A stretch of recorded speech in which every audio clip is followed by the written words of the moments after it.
सुशांत सिंह राजपूत की आत्महत्या के बाद जस्टिस फॉर सुशांत सिंह राजपूत के बाद दूसरा नंबर अब विद्युत जामवाल का लगने लगा है।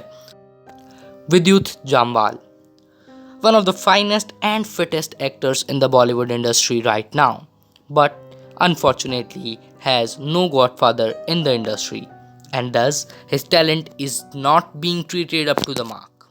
Well, that's not what I am saying. That's what the millennials believe these days.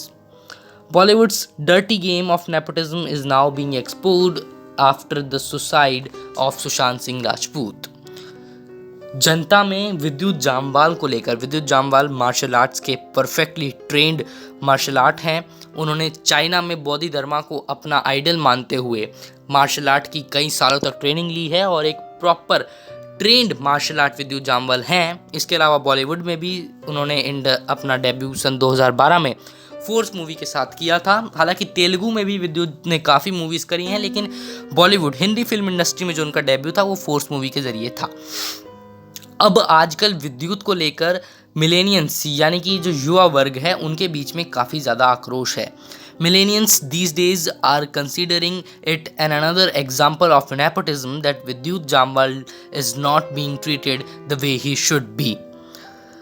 बहुत सारे लोगों का जो ट्वीट्स, जो पोस्ट हमने आपको स्क्रीन पर दिखाए, ये मानना है कि सुशांत सिंह राजपूत की ही तरह विद्युत के साथ भी इनजस्टिस यानी कि अन्याय हो रहा है। खैर, विद्युत से जुड़े हुए कुछ बहुत ही रोमांचक और अलग इंटरेस्टिंग फैक्ट्स हम आपको आज बताने जा रहे हैं। विद्युत ने अपना डेब्यू 2012 में फोर्स के साथ किया था।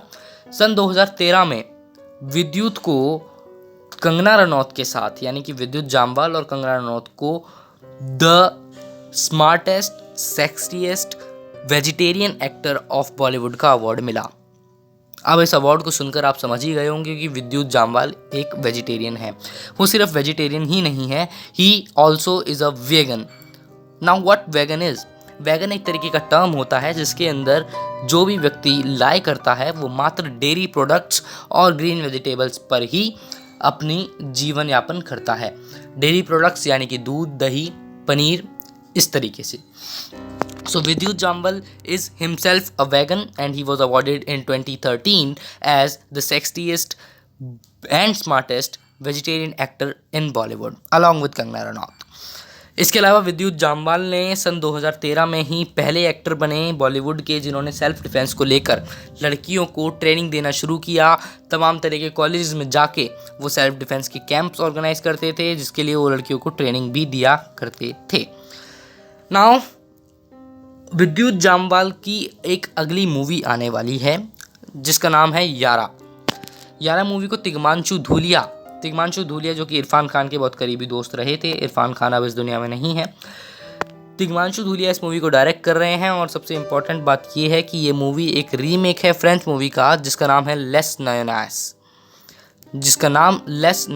है, जिसको इंग्लिश में अ गैंग भी कहा गया है। तो उस मूवी का ये रीमेक है जिसके अंदर अगर फ्रेंच की मैं बात करूँ, फ्रांस में जब ये मूवी रिलीज़ हुई थी तो ये मूवी कहा जा सकता है कि फ्लॉप रही थी।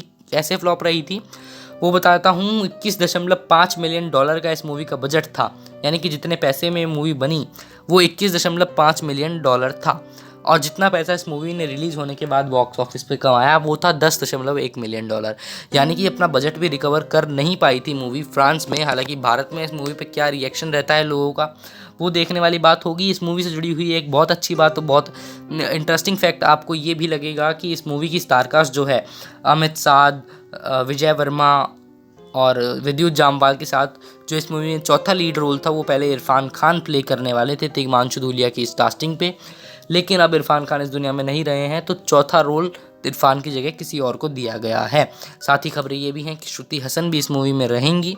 और इस मूवी के आने के बाद अब लोगों में काफ़ी इस मूवी की रिलीज़ डेट निकलने के बाद लोगों में काफ़ी इसको लेके जोश भी है, उत्साह भी है, क्योंकि हमने आपको बताया कि सुशांत की आत्महत्या के बाद अब लोग नेपोटिज्म को लेकर काफ़ी ज़्यादा गुस्से में हैं और विद्युत जामवाल के लिए तो वैसे ही एक मुहिम इंटरनेट पर ऑलरेडी छिड़ चुकी है।